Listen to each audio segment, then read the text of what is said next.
अब कुछ दिनों के बाद क्या हुआ, हम ठाठ से रह रहे थे, कोई दुख नहीं, किसी प्रकार का कष्ट नहीं, हमारा शरीर था मनुसदृश था, और उसमें ये स्नायु यानी नाड़ी का जोड़ जुगाड़ नहीं था, 5 तत्वों से बना पुतला नहीं था, एक नूर से बना हुआ था।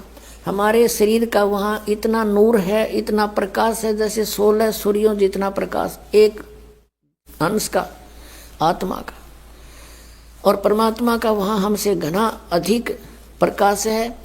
एक रोमकूप में करोड़ सूर्य करोड़ चंद्रमा मिला दे, ऐसे सतपुरुष के शरीर का इतना प्रकाश है, एक रोमकूप में करोड़ सूर्य करोड़ चंद्रमा से अधिक रोशनी है, वो इतना समर्थ है। कुछ दिनों के बाद इस ज्योति नरेंद्र को एक बकवाद सूझी सरपुरुष को। इसने सोचा कि हम 3 एक द्वीप में रह रहे हैं और बाकी सभी को अलग अलग से स्थान दे रखा है। इसने खड़ा होकर के तप करना चाहा, क्योंकि तप से राज्य प्राप्त होता है। जब इसने 70 युग तक तप कर लिया, परमेश्वर ने पूछा कि भी क्या चाहता है ज्योति निरंजन। सत्य पुरुष कबीर साहब ने पूछा, तू क्या चाहता है सरपुरुष। तब इसने कहा कि प्रभु ये स्थान मेरे लिए कम है पिताजी, कुछ अलग स्थान चाहिए। परमेश्वर कबीर देव जी ने इसको 21 ब्रह्मांड दे दिए वहीं सतलोक में। जैसे एक धनी पिता अपने पुत्र को 21 प्लाट बांट दे के लिए, ये तेरे हिस्से के होंगे। ये उन प्लाटों में सैर सपट्टे करे, कभी उसने देखा कभी उसने देखा, बड़ा खुश हुआ। फिर इसने सोचा इसमें कुछ कंस्ट्रक्शन भी होनी चाहिए। इसने 70 युग तक फिर तप किया। फिर परमात्मा ने पूछा, बोल भाई क्या मांगता है तू। जो मांगा था तुझे दे दिया। इसने कहा पिताजी कुछ कंस्ट्रक्शन मटेरियल और दे दो,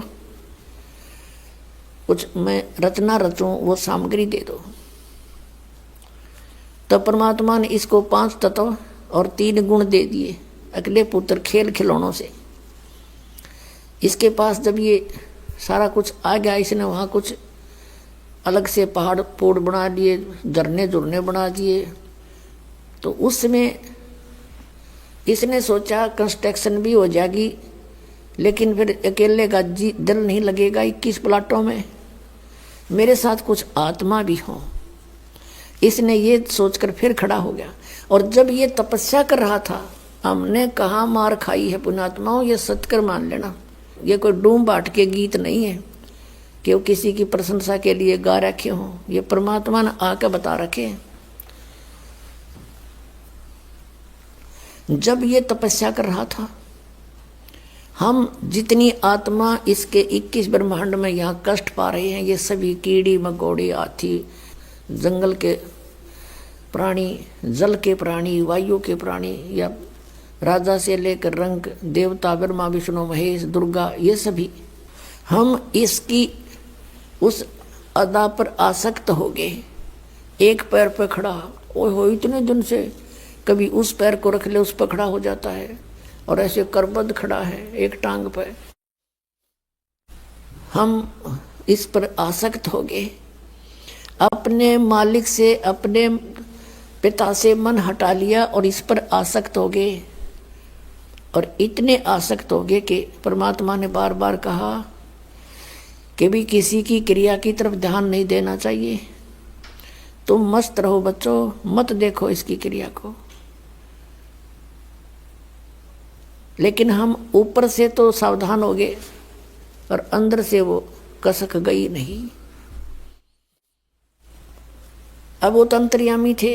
इसने तीसरी बार जब तप किया, 64 योग कर चुका ये, तब परमात्मा ने पूछा कि भी जो तूने मांगा था वो मैंने दे दिया, अब तू क्यों डरे ढो रहा है, अब क्या चाहता है। तब इसने कहा पिताजी मुझे कुछ आत्मा दे दो, मुझे कुछ हंस दे दो, मेरा दिल नहीं लगता। तब इसने कहा भाई तेरा दिल लग रहा था, 3 जने बैठे थे, तो आप बकवाद भाई, और बात सुन ले और मांग ले, तेने कुछ प्लाट मांगने हो को ब्रह्मांड तना और बना के दे दूंगा, पर ये आत्मा नहीं दे सकता, ये मेरे अंश हैं, मेरे अंदर से निकले हैं, मेरे बच्चे हैं। अपने आत्माओं, इन बहन बेटियों को पूछ कर देखना, जब जो बच्चा जन्म लेता है, बेटा या बेटी, इनको कितना प्यारा लगता है। चाहे किसाई बांगा बोला हो, लूला लंगड़ा हो, काना हो, गूंगा हो, बहरा हो, सीने के लगाए रखते हैं। इतना प्रिय होता है इनको। और उस परमात्मा से हमारा जन्म हुआ है, उनके शरीर से हम बाहर आए हैं, तरीका दूसरा है, प्यार उतना ही है। तो उसको हमसे कितना प्यार है। तो उसमें परमेश्वर ने कहा कि देख भाई बात सुन, ये मेरी आत्मा नहीं दे सकता तुझे किसी भी कीमत पे, किसी भी जप से, तप से, किसी क्रिया से, ये तुझे नहीं मिलेंगे। और मांगते न जो मांगना। फिर परमात्मा को मालूम तो था कि हम बिगड़ चुके हैं। दूध जब फट जाता है, सेब जब खराब हो जाता है, तो टोकरी से उठाकर वो बाहर फेंकना ही पड़ता है, ना औरों को भी खराब करे। तो ये सोचकर परमात्मा ने कहा भाई सुन बात, यदि कोई आत्मा तेरे साथ सब इच्छा से जाना चाहता है तो नो ऑब्जेक्शन, मुझे कोई ऐतराज नहीं, पूछ ले उनसे। अब वो हमारे पास आया और हम तो पहले इसके ऊपर आसक्त हो रहे थे। जैसे पुण्यात्माओं, आज हमारे अंदर यही प्रेरणा है और यही जो कि तू ये प्रवृत्ति हमारी आज है। जैसे कोई हीरो या हीरोइन, अभिनेता या अभिनेत्री, वो अपने पेट के लिए, अपने धन कमाने के लिए चटक मटक करते हैं। वो तो कमावे धन, और ये युवा बालक उनके ऊपर आसक्त हो जाए, इन्होंने ये मेरा फेवरेट हीरो है, ये मेरी फेवरेट हीरोइन है, और उन्हें टिंडा मिल रहा है, उनसे कुछ लेना एक ने देने दो, बेमतलब बकवाद करें। अब जैसे यहाँ कोई बरवाला में आ जावे हीरो या हीरोइन, देखो इन नौजवान बच्चों की, देखो लाइन लग जाएगी, वो खड़ा 1 किलोमीटर दूर तो दिखेगा उन्हें स्टेज पे बकवाद करते हुए, और नो कहोगे वो खड़ा वो खड़ी, और सारा दिन धक्के खा के फाँक के दौड़ उल्टे आ जा, बता के मिल रहा उनसे। वो अपनी रोजी रोटी कमा रहे, हर ये उसके ऊपर नो आसक्त हो रहे, बस क्या बात कही। तो ये बुराई हमारे वहाँ से लगी थी। हमने अपने पिता को भुला दिया जो सारे सुख दे रहा था, कोई कष्ट नहीं था, और हम इसने चाहने लगे नकली को। हम ये सोच लो अपने मालिक से उल्टे हट गए, अपने पति से।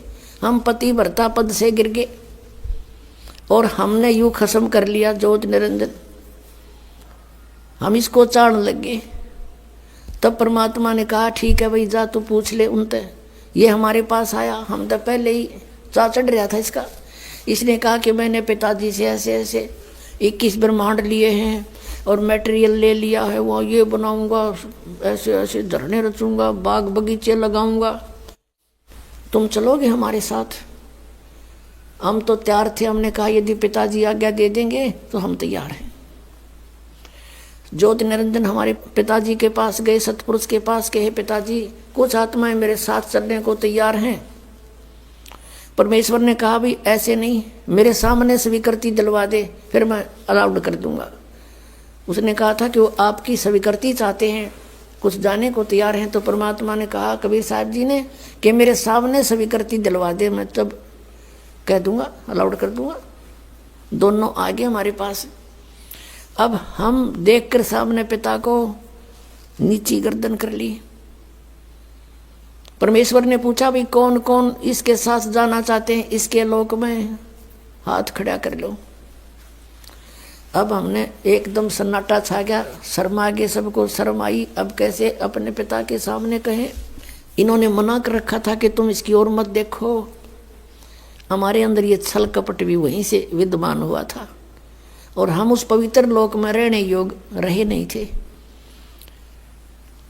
तब परमात्मा ने कहा भी बोलते क्यों नहीं तुम। ज्योति निरंजन तू तो कह रहा था कि कुछ तैयार है, तो कोई बोलता ही नहीं। तब हमने सोची कदे बात बिगड़ जा और हम यहीं रह जाएं। तो सबसे पहले एक हंस खड़ा हुआ और उसने कहा कि जी मैं जाना चाहता हूँ पिताजी के साथ में। सबसे पहले खड़ा हुआ। फिर हमने सोची कदे हम पीछे रह जाम, भी खड़े हो गए, दोनों हाथ कर दिए, केक की छोड़ दोनों, पूरे जितने यहाँ पर हम आए पड़े हैं।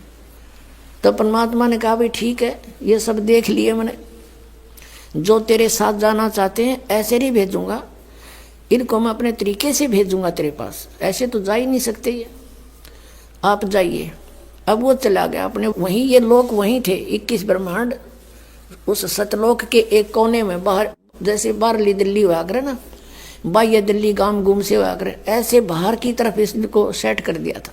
तब परमात्मा ने क्या किया, जिस आत्मा ने सबसे पहले स्वीकृति दी थी, खड़ा होकर के हिम्मत करी थी, उसका एक युवा लड़की बना दिया। उसके प्रजनन इंद्रिय नहीं लगाई थी। वो परमात्मा देखना चाहते थे कि इसमें और कितना कमीनापन है ज्योति निरंजन में, ये यहाँ इस लोक में रहने के योग्य अब रहा है या नहीं।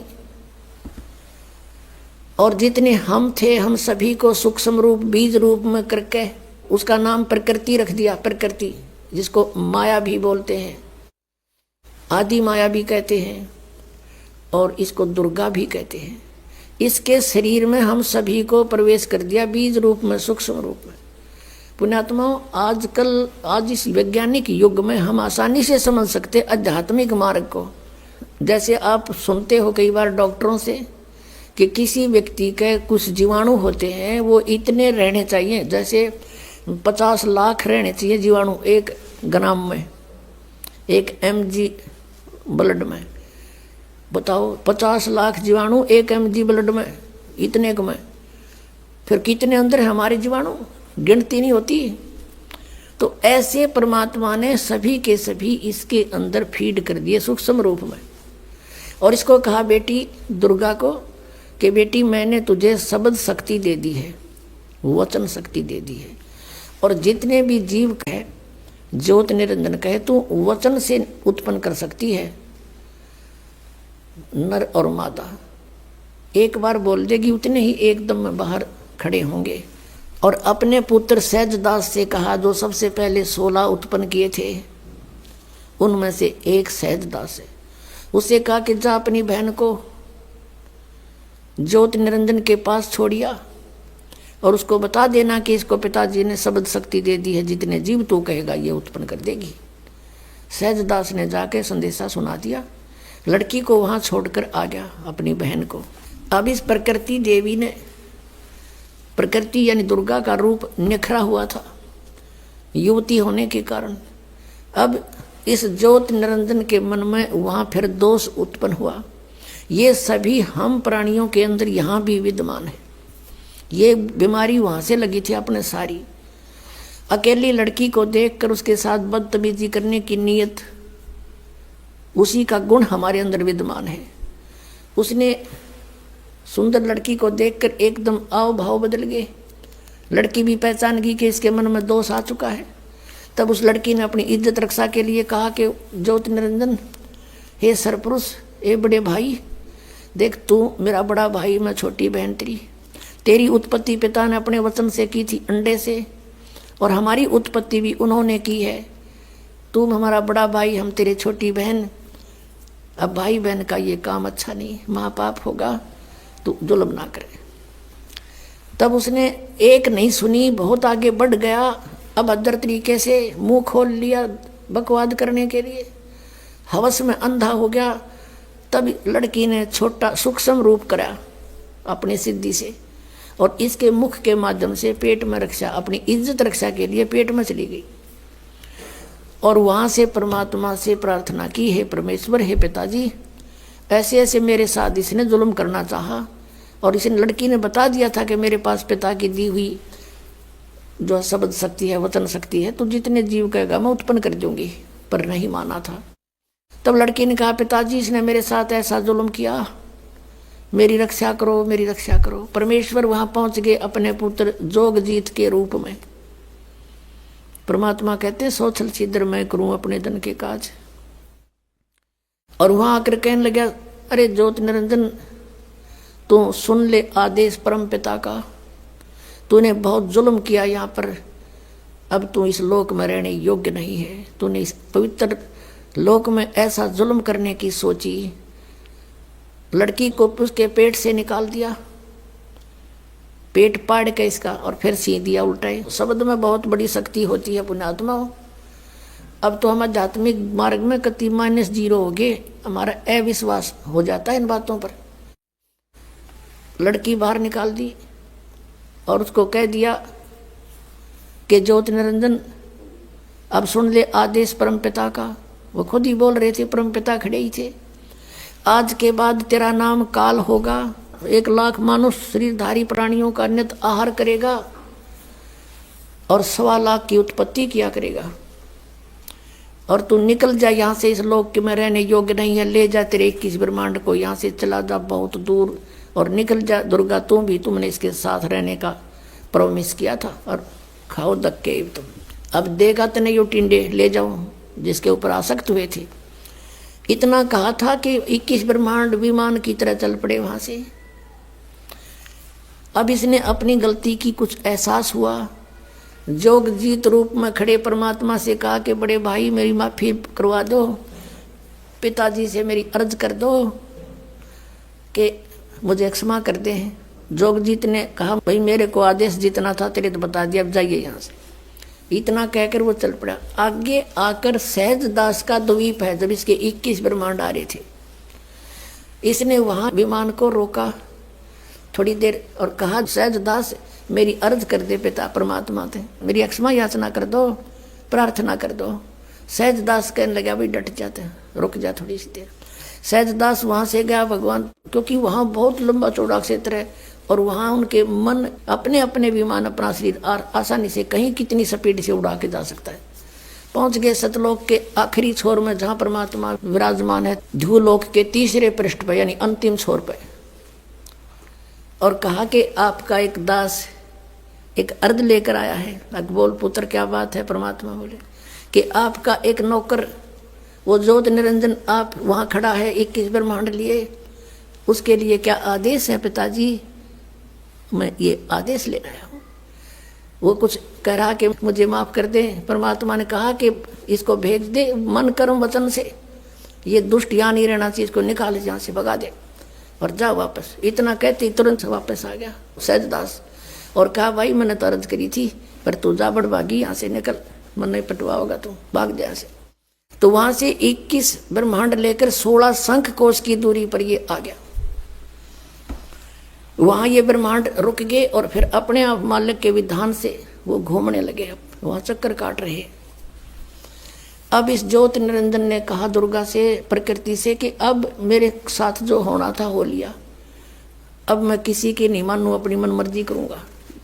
फिर उसने वही ट्राई की बकवाद करने की। दुर्गा ने फिर प्रार्थना की भाई बात सुन ले, पहले तो मेरा बड़ा भाई, मैं छोटी बहन तेरी, और फिर मैं तेरे पेट से बाहर आई तेरी बेटी होगी, कुछ तो लज्जा रख नालायक, कुछ तो सोच ले। पर इसने एक नहीं मानी, नखरेखा से भग कर लिया, नाखनों से इसके अंदर स्त्री इंद्री लगाई और इससे विवाह किया।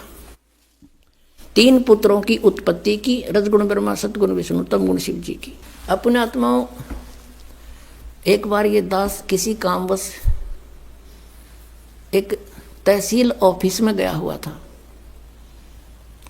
वहाँ रजिस्ट्रियाँ होती हैं और वहाँ एक नंबरदार था। नंबरदार होते हैं वहाँ गवाही देने लिए बैठे रहते हैं, 10-20 रुपये दिया करते थे, वो कहीं दस्तखत करने होते।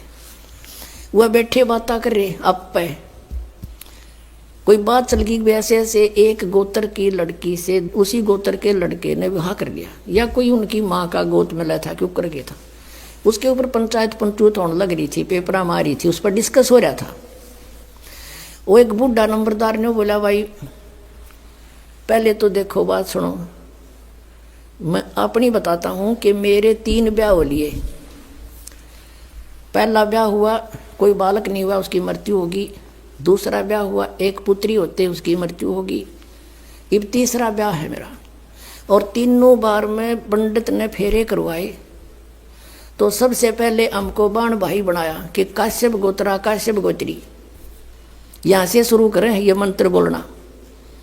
तो परमात्मा ने कहा गरीबदास जी ने कि काश्यप गोत्रा काश्यप गोत्री पंडित शाखा लाया, और कोई तत्वेता ज्ञानी जाने बाण ब्याह घर लाया। अब ये है वो काश्यप गोत्रा और काश्यप गोत्री जो बाण ने ब्याह के ला रहा युग काल, और उससे हमारी उत्पत्ति हुई है। तो वो जो कहता भाई इन्होंने नहीं समझ मारी मेरे आज तक, यो काश्यप गोत्र और काश्यप गोत्री, क्योंकि हमने बाण भाई तो जुड़े बना कर चल रहे हैं। तो अब परमात्मा ने बताया कि काश्यप गोत्रा काश्यप गोत्री, ये कहते से पर इन्हें पता खक भी नहीं ये किस लिए बोल रहे हैं, किसके विषय में कह रहे हैं। काश्यप गोत्रा काश्यप गोत्री पंडित शाखा लाया और कोई तत्वेता ज्ञान नहीं जाने बाण ब्याह घर लाया। अब पुण्यात्माओं, अभी तक पहली बार कोई व्यक्ति कोई श्रद्धालु इस कथा को सुनता है। विशेषकर पहले जब दास सुनाया करता था सामने वाला न्यू हंसा करता अंदर अंदर और फिर न्यू कहता क्यों गप्पे मारे है, या भी कोई बात हुई या कोई कथा हुई। अरे इतने नारी कोई कथा कोई ना पृथ्वी पे, क्योंकि उनको ये नहीं मालूम था कि ये प्रमाणित है। पुण्यात्माओं 600 वर्ष पहले मालिक ने सतपुरुष ने कबीर देव जी ने आके एक उदाहरण रूप में जुलाहे रूप में सहशरीर आए थे और सहशरीर गए थे। ये परमात्मा पूर्ण ब्रह्म है, सारी सृष्टि की रचना है। उस समय इन्होंने 600 वर्ष पहले अपनी वाणी में ये वचन बोले थे और परमात्मा यही बताया करते थे।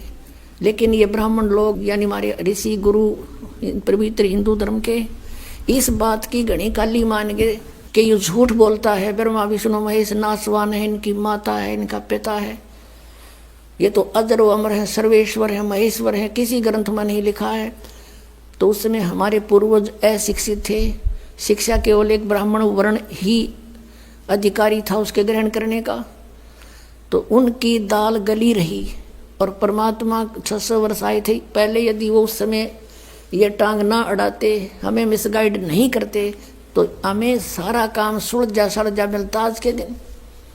आज दास के साथ जो इतना संघर्ष चल रहा है, इतनी परिश्रम कर रहा है, 4-4 घंटे सत्संग, 5-5 घंटे सत्संग और फिर सदग्रंथों को पढ़ना, उनको निष्कर्ष निकाल के आपके समक्ष करना, ये नहीं करना पड़ता।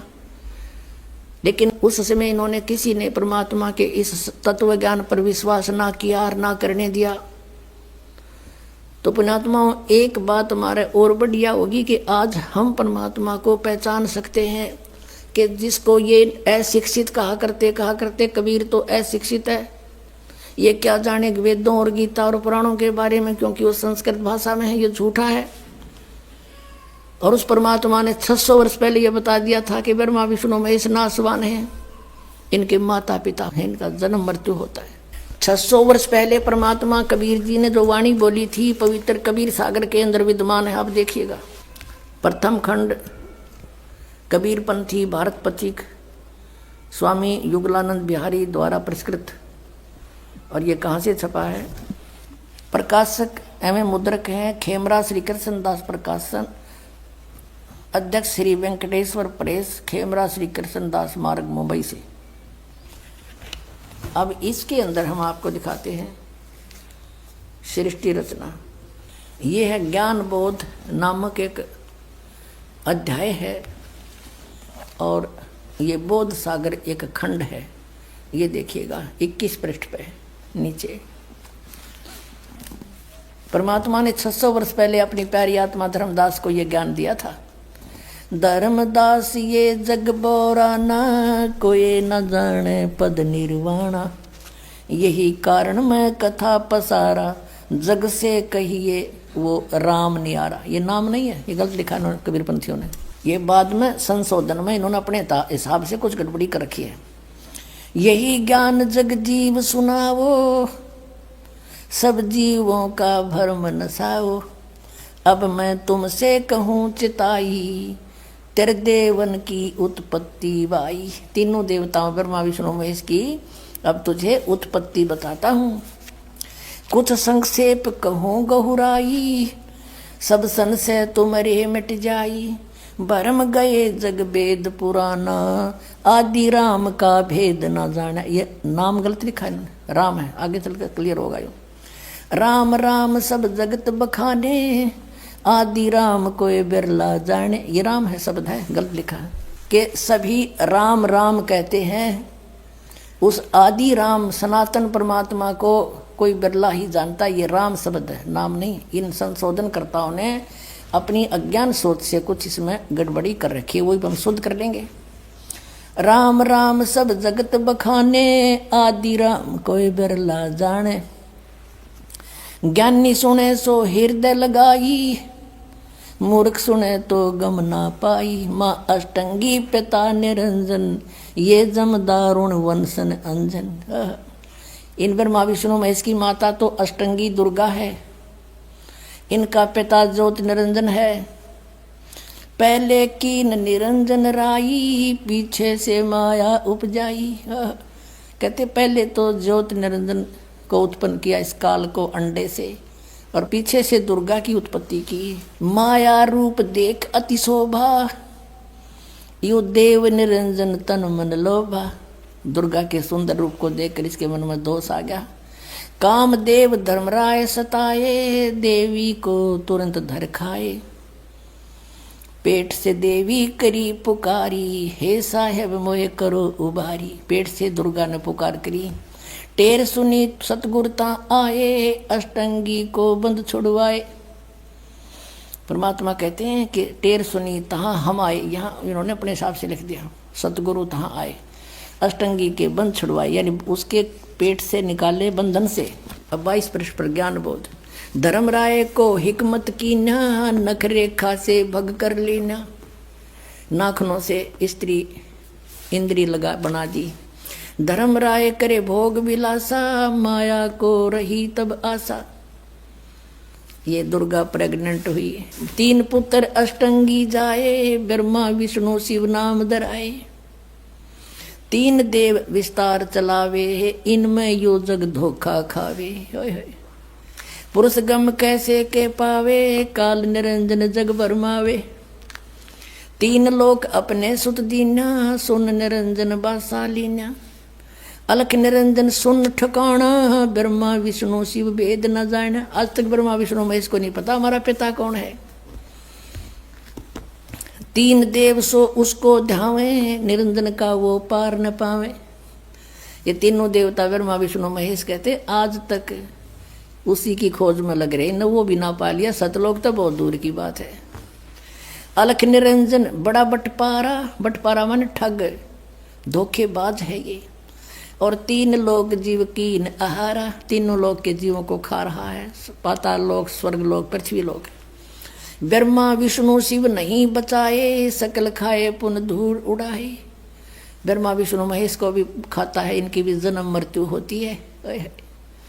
तिनके सुत हैं तीनों देवा, अंदर जीव करते हैं सेवा। कहते हैं इन दुर्गा और काल के 3 पुत्र हैं, और ये तत्व ज्ञानहीन प्राणी इनने की पूजा करते हैं, काल की पूजा करते हैं। ये अकाल पुरुष का हो नहीं चीन्या, काल पाए सभी गैलीना। 3 देव और असुर अवतारा, ताको बजे सकल संसारा। 3 देवताओं को, और फिर जैसे राम के साथ रावण के भी गिरले वही मागावे हैं। कहते हैं असुरों को भी गिरले बजे ये। और 3 गुणों का ये विस्तारा, धर्मदास मैं कहूँ पुकारा। तीनों गुण, रजगुण ब्रह्मा, सतगुण विष्णु, तम गुण शिव जी। गुण तीनों की भक्ति में ये भूल पड़ो संसार, कहे कबीर निज नाम बिन कैसे उतरो पार। 3 देव की करते भक्ति, उनकी कदे ना होए मुक्ति। अपने आत्माओं, परमात्मा ने 600 वर्ष पहले आकर यह अपने द्वारा रची हुई सृष्टि एज इट इज बता दी थी। और ये हमारे सदग्रंथों में भी, क्योंकि परमात्मा कबीर जी ने सतयुग में सबसे प्रथम आते हैं। सतयुग में, उस सतयुग के अंदर आके ब्रह्मा को मिले, ब्रह्मा जी से भी ज्ञान सुनाया। ब्रह्मा जी ने बहुत अच्छी तरह ज्ञान को समझा, प्रथम मंत्र भी ग्रहण किया। उनको केवल एक मंत्र दिया, ओम मंत्र, क्योंकि वेद पढ़ा करता, दूसरा वो सुने नहीं। और फिर ने सोचा था परमात्मा ने, ये थोड़ी बहुत मेरी बात को सुहावेंगे तो फिर सतनाम दूंगा इनको, और फिर ये ले चलूँगा सबको उल्टा। और फिर ये शिव जी के पास गए, शिव को परमात्मा ने मंत्र दिया, उसको ज्ञान सुना उन्होंने। फिर विष्णु जी के पास गए, वहाँ भी उन्होंने ज्ञान सुनाया, वो भी अच्छी आत्मा थी सभी, और सुना अच्छी तरह कि कोई महापुरुष है। फिर उसके बाद परमात्मा ने सोचा फिर कभी जाऊंगा, अगर इनकी रुचि होगी तो सही नाम दूंगा भी, तो उनको दूसरे मंत्र देकर आया परमात्मा। पीछे से काल निरंजन ने सोचा कि तेरे पुत्र गए, ये चले गए तो सारे जीव वापस हो जाएंगे, तभी उन्हें अंदर से प्रेरणा कर दी है, सारे मोट दबा दिया कि ये झूठा है, कपटी है, इसके पास कोई ज्ञान नहीं है, वेद सत्य है, तुम इन्हीं को मानो मत मानो उसकी। दूसरी बार परमात्मा गए तो उन्होंने अरुचि दिखाई तीनों ने, तो जान गए परमात्मा कि काल आ गया इनकी बुद्धि में, अब इनकी बुद्धि में काल आ गया, अब ये नहीं मानेंगे। अब वो परमात्मा से सुना हुआ ज्ञान और कुछ अपना अनुभव ब्रह्मा जी ने फिर अन्य को सुनाना शुरू किया। अब वो पुराणों में विद्यमान है, आपको दिखाते हैं। अब केवल यदि हम कबीर सागर से ही आपको संतुष्ट करते तो कोई नहीं मानता, न के छोड़ इन बातों में, ये तो वैसे तुक्के मारे। और अब पुराणों में विद्यमान है सारा ज्ञान। अब बुद्धिमान हिंदू समाज के बच्चे सारे शिक्षित हो गए, अब इनको यो स्वीकार करना पड़ा। अब सचमुच जो पुराणों में लिखा और 600 वर्ष पहले भगवान बता गए, वो जो का तुम आज पुराणों में लिखा, जिसको ये अशिक्षित कहते थे। और परमात्मा वैसे तो वो तो अंतर्यामी है, सब भाषाओं को जानते हैं। जानबूझकर मालिक अक्सर ज्ञानहीन रहे कि कोई नू ना सोचा कबीर जी ने ये पढ़ ली होंगी, कुरान पुराण वेद पुराण पढ़ लिए होंगे। और अब इससे हम भगवान पहचान सकते हैं कि परमात्मा जिसको अज्ञानी कहते वो महाज्ञानी, सब वेदों और गीता और पुराणों को जानकार थे, वो तो परमात्मा थे। और ये संस्कृत के ज्ञाता महामंडलेश्वर विद्वान कहाँ थे, इन्हें कख भी ना पता हमारे सिलेबस का, हमारे सदग्रंथों का पता नहीं। अब आपको दिखाते हैं, सबसे पहले देवी भागवत दिखाते हैं। अब देखिएगा श्रीमद् देवी भागवत यानी देवी पुराण, गीता प्रेस गोरखपुर से प्रकाशित है। ये संपादक है हनुमान प्रसाद पोदार, चिमनलाल गोस्वामी। ये कहाँ से छपे हैं? प्रकाशक एवं मुद्रक है गीता प्रेस गोरखपुर, गोविंद भवन कार्यालय कोलकाता का संस्थान, ये यहाँ से छपा है। 123 पृष्ठ पे ये तीसरा स्कंद। यहाँ पर भगवान विष्णु अपनी माता दुर्गा की महिमा स्तुति कर रहे हैं। तुम शुद्ध स्वरूपा हो, यह सारा संसार तुम्ही से उद्भासित हो रहा है। मैं ब्रह्मा और शंकर हम सभी तुम्हारी कृपा से विद्यमान है। हमारा आविर्भाव जन्म, आविर्भाव माने जन्म, तिरोभाव माने मृत्यु हुआ करता है। केवल तुम ही नित्य हो, जगत जननी हो, प्रकृति और सनातनी देवी हो। प्रकृति दुर्गा को कहते हैं, ये स्पष्ट लिखा है। भगवान शंकर बोले, देवी यदि महाभाग विष्णु तुम्ही से प्रकट हुए हैं, उनके बाद उत्पन्न होने वाले ब्रह्मा भी तुम्हारी बालक हुए, फिर तमोगुणी लीला करने वाला शंकर क्या मैं तुम्हारी संतान नहीं हुआ? अर्थात मुझे भी उत्पन्न करने वाली तुम ही हो शिवे। संपूर्ण संसार की सृष्टि करने में तुम बड़ी चतुर हो। इस संसार की सृष्टि, स्थिति और संहार में तुम्हारे गुण सदा समर्थ हैं। उन्हीं तीनों गुणों से उत्पन्न हम ब्रह्मा विष्णु एवं शंकर नियमानुसार कार्य में तत्पर रहते हैं। अब आप जी ने ये पवित्र श्री देवी भागवत देखा, श्रीमद् देवी भागवत यानी देवी पुराण में 5 कंसेप्ट क्लियर हो गए। ब्रह्मा विष्णु महेश की जन्म मृत्यु होती है, ये अविनाशी नहीं है। इनकी माता दुर्गा है, दुर्गा को प्रकृति भी कहते हैं। 3 तो ये हो गए। चौथा ये है कि रजगुण ब्रह्मा, सतगुण विष्णु, तमगुण शिव जी हैं। और 5वां ये हो गया कि ये ब्रह्मा विष्णु महेश केवल वर्क डन ही दे सकते हैं, ये किसी का संकट निवारण नहीं कर सकते। जैसा जिसका कर्म है वैसा ही देंगे, पुण्य भी पाप भी।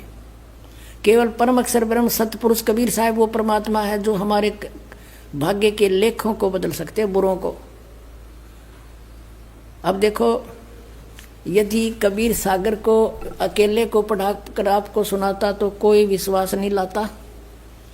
अब आपके समक्ष जो 600 वर्ष पहले भगवान बोल कर गए थे वो वचन आज सदग्रंथों ने उनको सेकंड किया, समर्थन दिया।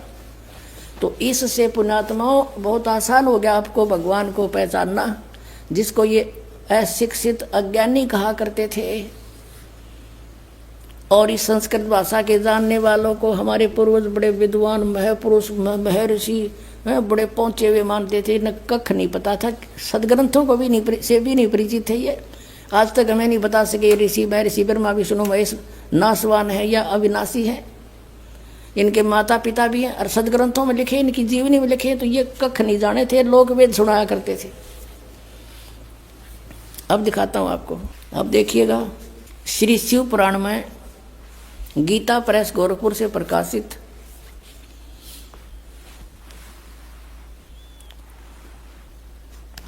ये इसका संपादक कौन है?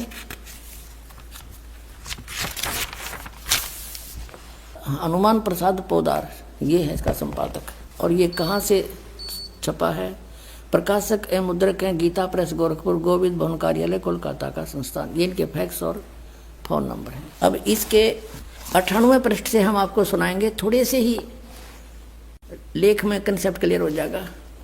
ये रुद्र संहिता और ये 5वां अध्याय यहाँ अंत होता है। इसके लास्ट से लेंगे, इससे लिंक बन जाता है। अपने पुत्र नारद की यह बात सुनकर लोक पिता ब्रह्मा वहाँ इस प्रकार बोले। ब्रह्मा जी ने कहा, ब्रह्मन, ये 6वां अध्याय है रुद्र संहिता का शिव पुराण में, तुम सदा समस्त जगत के उपकार में लगे रहते हो। तुमने लोगों के हित की कामना से बहुत उत्तम बात पूछी है। जिस समय समस्त चराचर जगत नष्ट हो गया था, सर्वत्र केवल अंधकार ही अंधकार था, उस समय तत्सद्ब्रह्म इस श्रुति में जो सत सुना जाता है एकमात्र वही शेष था। अब 100 पृष्ठ पर आ गया, 99 पर 98 पर पढ़ लिया संक्षिप्त शिव पुराण। जिस परब्रह्म के विषय में ज्ञान और अज्ञान से पूर्ण उक्तियों द्वारा इस प्रकार विकल्प किए जाते हैं, उसने कुछ काल के बाद द्वितीय की इच्छा प्रकट की। उसके भीतर एक से अनेक होने का संकल्प उदित हुआ। तब उस निराकार परमात्मा ने, ये निराकार मानते हैं ब्रह्म को, ये ब्रह्म से शुरू होते हैं इनकी कहानी, अपनी लीला शक्ति से अपने लिए मूर्ति आकार की कल्पना की। जो मूर्ति रहित परम ब्रह्म है उसकी मूर्ति भगवान सदाशिव है। अर्वाचीन और प्राचीन विद्वान उन्हीं को ईश्वर कहते हैं। उस समय एकाकी रहकर सब इच्छा अनुसार विहार करने वाले उस सदाशिव ने अपने विग्रह से, विग्रह माने शरीर से, स्वयं ही एक स्वरूप भूता शक्ति की सृष्टि की। अब देख काल ने बका दिए, क्योंकि उसने एक अपने शरीर से आप एक लड़की निकाली जो उनके अपने शरीर अंग से कभी अलग होने वाली नहीं थी। उस पराशक्ति को प्रधान प्रकृति, दुर्गा को प्रकृति भी कहते हैं। ये देखो शिव पुराण भी स्पष्ट करा, प्रधान भी उसी को कहते हैं। गुणवती माया, बुद्धि तत्व की जननी तथा विकार रहित बताया है। वह शक्ति अंबिका कही गई है। उसी को प्रकृति, सर्वेश्वरी और त्रिदेव जननी, तीनों देवताओं की माता, नित्य और मूल कारण भी कहते हैं। सदाशिव द्वारा प्रकट की गई उस शक्ति के 8 भुजाएं हैं। कति कंसेप्ट क्लियर हो गया कि ब्रह्मा विष्णु महेश की माता दुर्गा है और पिता यो ज्योत स्वरूपी निरंजन सदाशिव कहलाता है। नाना प्रकार के आभूषण उसके श्री अंगों की शोभा बढ़ाते हैं। वह देवी नाना प्रकार की गतियों से संपन्न है और अनेक प्रकार के अस्त्र शस्त्र धारण करती है। और एकाकिनी होकर भी वह माया संयोग वसात अनेक हो जाती है।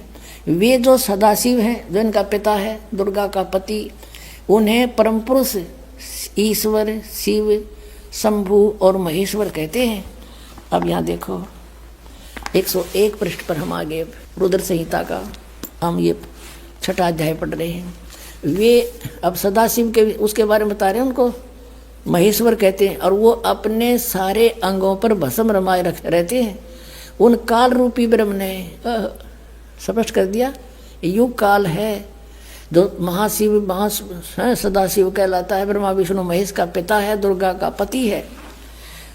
उन काल रूपी ब्रह्म ने, काल रूपी ब्रह्म कहो, इसको सदाशिव कहो, ये ज्योत निरंजन काल कहो, उन काल रूपी ब्रह्म ने एक ही समय शक्ति के साथ, नाथ नहीं है, शक्ति के साथ, दुर्गा के साथ शिवलोक नामक अक्षेत्र का निर्माण किया था। यानी सबसे ऊपर एक गुप्त स्थान बना रखा है इसने। उस उत्तम अक्षेत्र को काशी कहते हैं। वह परम निर्वाण तथा मोक्ष स्थान है, सबके ऊपर विराजमान है। वे प्रिय और प्रियतम रूप है, पति और पत्नी रूप में कौन? शक्ति और शिव, दुर्गा और ये काल रूपी ब्रह्म जो परमानंद स्वरूप हैं, उस मनोरम क्षेत्र में नित्य निवास करते हैं। मुने शिव और शिवा ने प्रलय काल में भी कभी उस क्षेत्र को अपने सानिध्य से मुक्त नहीं किया। ये शिव काल है, ज्योत स्वरूपी निरंजन है। शिवा ये दुर्गा है।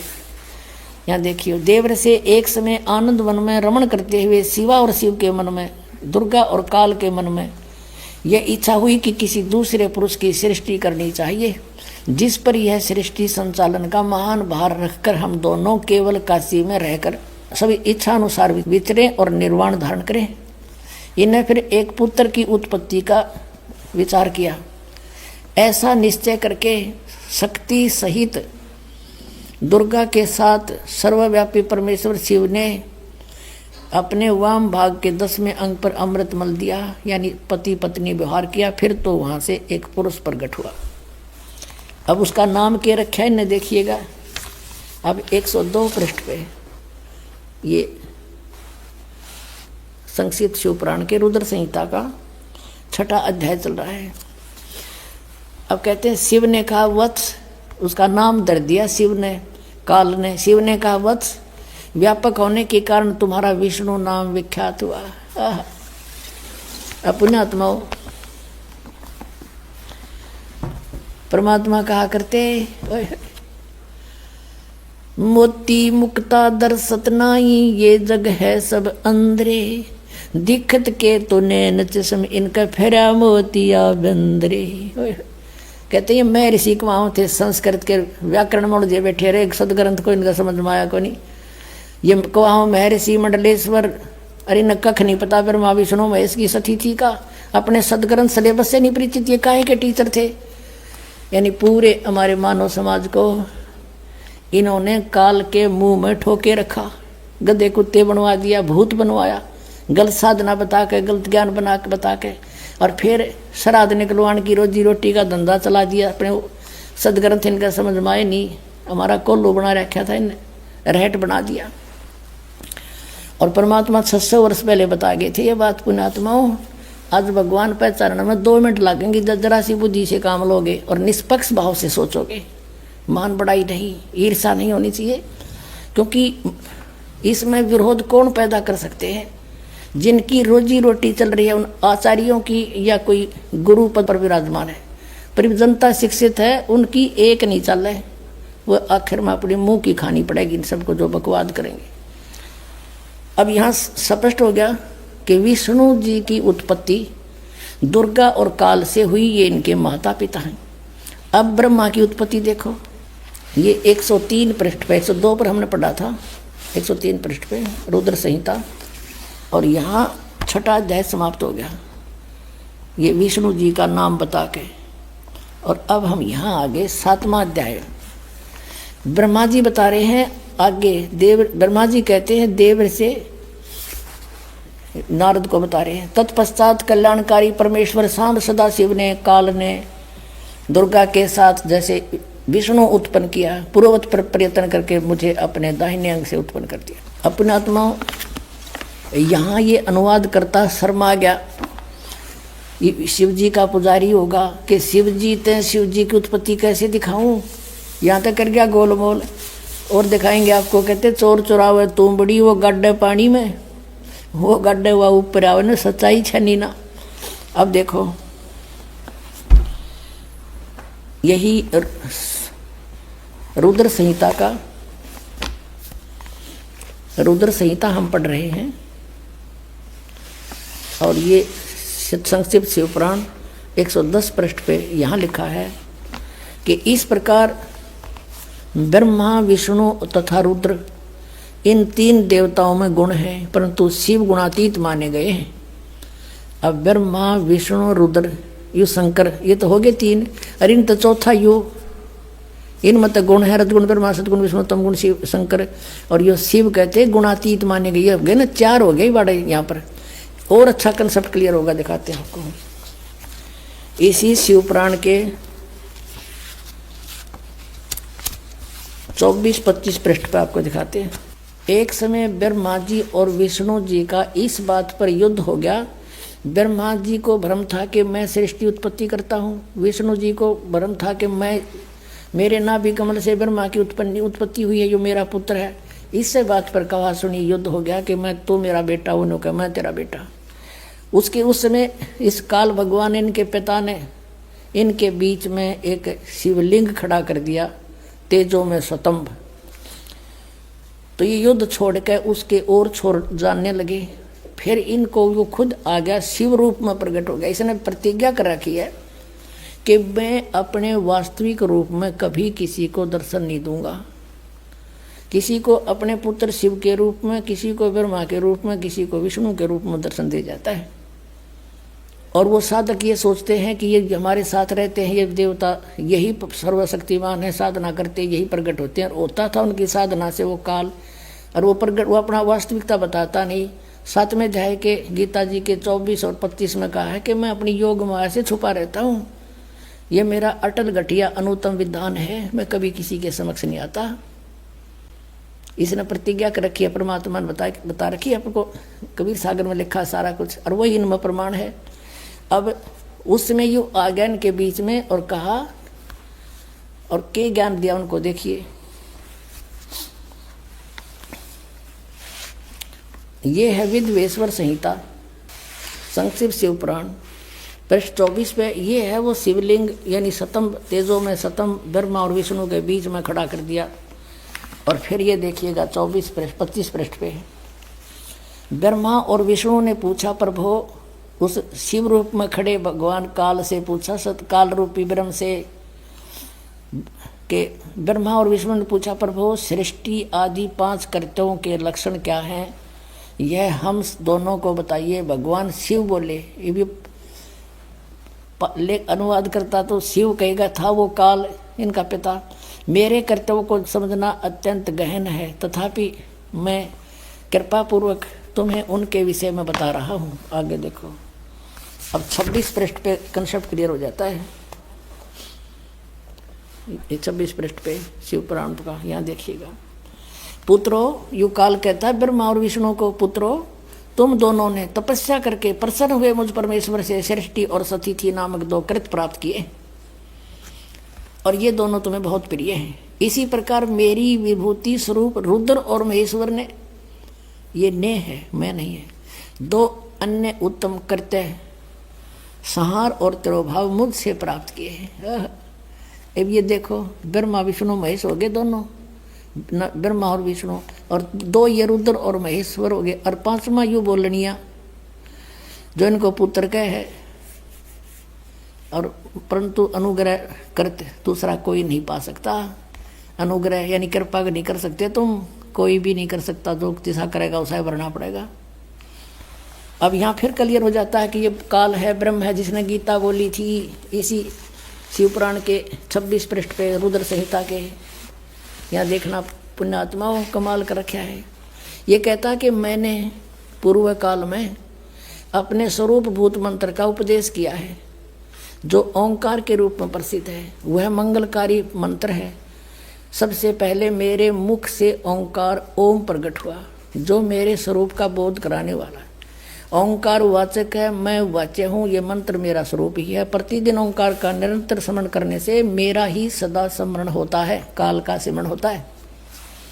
मेरे उत्तरवर्ती मुख से अकार, पश्चिम मुख से उकार, दक्षिण मुख से मकार, पूर्ववर्ती मुख से बिंदु और मध्यवर्ती मुख से नाद का प्राकट्य हुआ है। इस प्रकार 5 अवयवों से, 5 इन अंगों से युक्त ओंकार का विस्तार हुआ है। इन सभी अवयवों से एकीभूत होकर प्रणव ओम नामक एक अक्षर हो गया। हाय हाय।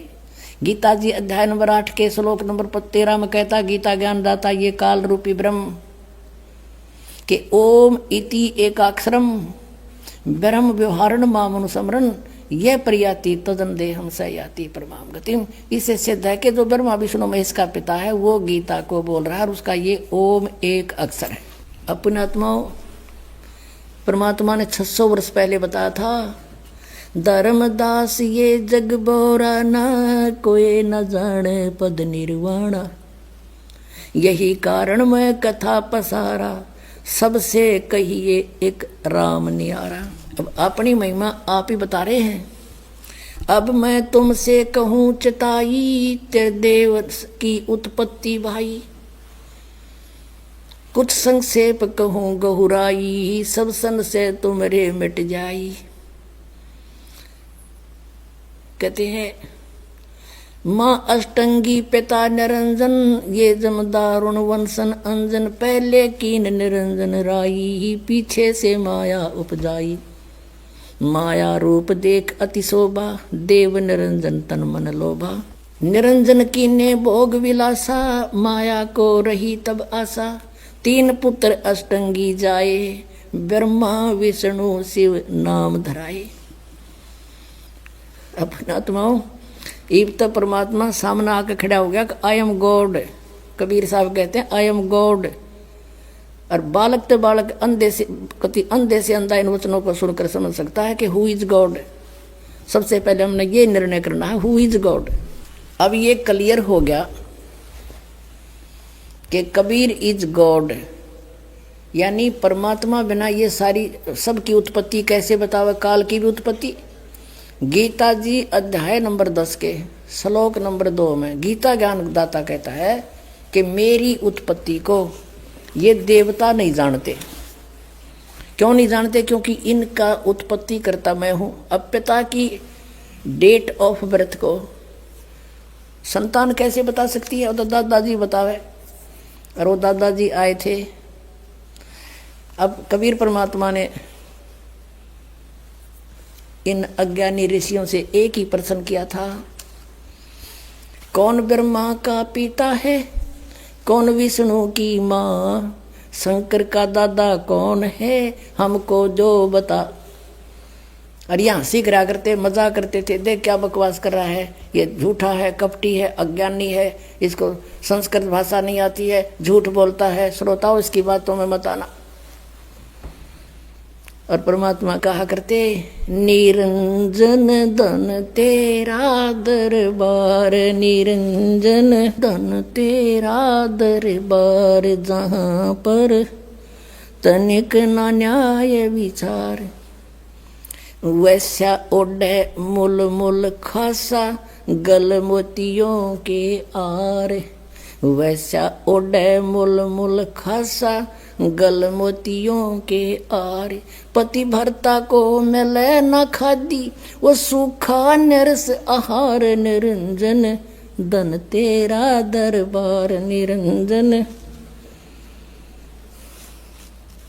जहाँ पर तनिक न न्याय विचार, पाखंडी की पूजा जग में संत को कहें लबाड़े, पाखंडी की पूजा जग में संत को कहें लबाड़, अज्ञानी को परम विवेकी, ज्ञानी को मूढ़ गंवार, निरंजन धन तेरा दरबार, जहाँ पर तनिक न न्याय विचार। कहे कबीर सुनो भाई साधो, यहाँ सब उल्टा व्यवहार, कहे कबीर सुनो भाई साधो, यहाँ सब उल्टा व्यवहार, सच्चों को तो ये झूठा बतावें, इन झूठों का एतबार, निरंजन धन तेरा दरबार, निरंजन धन तेरा दरबार, जहाँ पर तनिक न न्याय विचार। कहे कबीर सुनो भाई साधो, यहाँ सब उल्टा व्यवहार, सच्चों को तो ये झूठा बतावें, इन झूठों का एतबार, निरंजन धन तेरा दरबार।